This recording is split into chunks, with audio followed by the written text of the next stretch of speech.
recently, I don't know if you guys saw, but Alia Bhatt ने अपना wedding sari national award receive करते हुए फिर से पहना था. And I think as somebody with a platform, and if Alia Bhatt can re-wear her wedding sari, then you know we can also repeat an outfit for a party. We don't need to buy a new outfit. ये famous interview आजकल internet पर काफी viral हो रहा है, लेकिन क्या इस बदलाव को हम कभी अपना पाएंगे?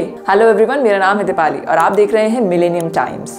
आज के इस वीडियो में हम बात करेंगे फैशन वेस्ट की, यानी फैशन इंडस्ट्री से होने वाले कचरे की। आज की इस फैशनेबल दुनिया में फैशन से कदम मिलाकर चलना काफी जरूरी होता जा रहा है, जहां फैशन इन्फ्लुएंसर्स की हमारे इंस्टाग्राम पर कमी नहीं है, जो कि आए दिन किसी ना किसी ब्रांड और बड़ी बड़ी कंपनियों के आउटफिट रिव्यू यानी अपने फैशन का सुझाव इंटरनेट पर दुनिया के सामने देते हैं, और इसी के चलते उनके फॉलोअर्स भी वैसा ही करते हैं जैसा ये इन्फ्लुएंसर्स उन्हें सुझाव देते हैं। ये इन्फ्लुएंसर्स यानी प्रभावशाली पर्सनालिटीज या तो किसी बड़ी बड़ी कंपनी का विज्ञापन करते हैं या फिर अपने ऊल जुलूल फैशन को सोशल ट्रेंड बना देते हैं। इन्फ्लुएंसर्स जैसे कोमल पांडे, रोशनी भाटिया, मासूम मीनावाला मेहता, सिद्धार्थ बत्रा, साक्षी सिंधवानी, आशना श्रॉफ, कृतिका खुराना और अब इस लिस्ट में उर्फी जावेद का नाम भी शामिल हो चुका है। हो भी क्यों ना, आखिर इनके फैशन को देखकर भी काफी लोग इंस्पिरेशन ले रहे हैं। लेकिन ये इन्फ्लुएंसर्स अपने विज्ञापन के चलते ये भूल जाते हैं कि इस फैशन इंडस्ट्री के पीछे की स्टोरी कितनी खतरनाक है। आइए आपको कुछ फैशन फैक्ट्स नहीं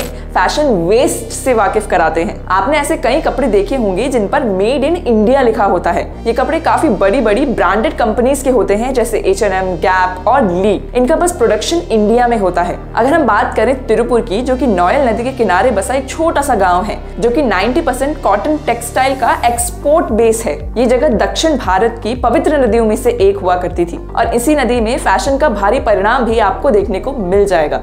नोयल नदी पॉल्यूटेंट से भरी हुई है, जैसे कॉपर, जिंक, लेड और काफी कार्सिनोजेनिक यानी जिनसे कैंसर तक हो सकता है, ऐसे पदार्थ इस नदी में पाए जा रहे हैं। यही नहीं, अगर इस नदी के डैम्स की बात करें तो इनमें से एक डैम में हर रोज 8 लाख मछलियां मर जाती हैं, सिर्फ और सिर्फ पोल्यूशन के कारण। किसी जमाने में इस नदी का पानी पीने लायक हुआ करता था, जो कि अब हमने वैसा छोड़ा नहीं है। कुछ इंडस्ट्रीज हैं जो कि वेस्ट वाटर मैनेजमेंट प्लांट लगा चुकी हैं, लेकिन ऐसा करने वाली इंडस्ट्रीज की संख्या थोड़ी कम है। जो इंडस्ट्रीज इस वेस्ट वाटर प्लांट को अफोर्ड नहीं कर सकती, वो आज भी अपना गंदा पानी इन्हीं नदियों में बहा देती हैं। बदलते फैशन के चलते हम भी हमारे कपड़े आए दिन बदल देते हैं, और इस बदलते ट्रेंड को फास्ट फैशन कहते हैं। लेकिन इसका पूरा दोष फैशन इन्फ्लुएंसर्स को भी नहीं जाता। ये ब्रांड्स भी आजकल लो क्वालिटी के कपड़े बना रहे हैं ताकि हम इनके यहाँ से कपड़े ज्यादा से ज्यादा खरीदें। ये है इनकी यूनिक सेलिंग स्ट्रेटजीज, जिससे ये भारी मात्रा में पैसा कमा रहे हैं। चलिए आप कुछ स्टैटिस्टिक्स की बात करते हैं। ये जो बड़ी बड़ी कंपनियां खुद को इकोलॉजिकली एफिशिएंट बताती हैं,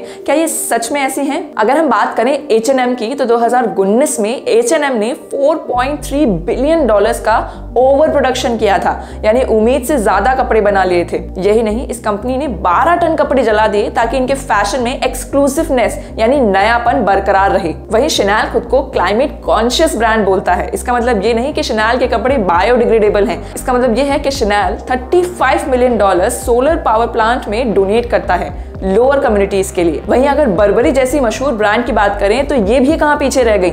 इन्होंने भी $36.8 मिलियन के कपड़े डिस्ट्रॉय कर दिए थे। ये सारा डेटा मैं हवा में नहीं बोल रही हूँ, ये डेटा आया है EU कमीशन की एक रिपोर्ट से, जो कि ये स्टेट करती है कि ये बड़ी बड़ी ब्रांड्स सिर्फ और सिर्फ अपने बड़बोलेपन के लिए जानी जाती हैं, ना ही ये इकोनॉमिकली और इकोलॉजिकली दोनों ही तरीके से एफिशिएंट नहीं है। क्या आप जानते हैं आज के जमाने में फैशन इंडस्ट्री $2.5 ट्रिलियन की है। यही नहीं, दुनिया के रिचेस्ट मैन में दूसरा नंबर एक फैशन कंपनी ओन करने वाले का ही है, जिसका नाम है बर्नार्ड अर्नॉल्ट। इनकी नेट वर्थ तकरीबन $197 बिलियन है। ये ब्रांड्स अनयूज्ड क्लोथ यानी जिनका कभी इस्तेमाल ही नहीं किया गया उसे यूं की यूं फेंक देती हैं ताकि इनकी कंपनी में नयापन बरकरार रहे। अब आप खुद सोचिए, क्लाइमेट, वाटर, इकोनॉमी, यहाँ तक कि आपकी जेब इतना सब कुछ सह रही है सिर्फ और सिर्फ बदलते फैशन की वजह से। ऐसे में आपको क्या करना चाहिए? अब चॉइस आपकी है। क्या आप वाकई में सस्टेनेबिलिटी चाहते हैं या फिर इस साइकिल को रिपीट करके एनवायरनमेंट को प्रदूषित करना चाहते हैं? Do let us know your views in the comments below, and for more such informative video subscribe to our channel Millennium times.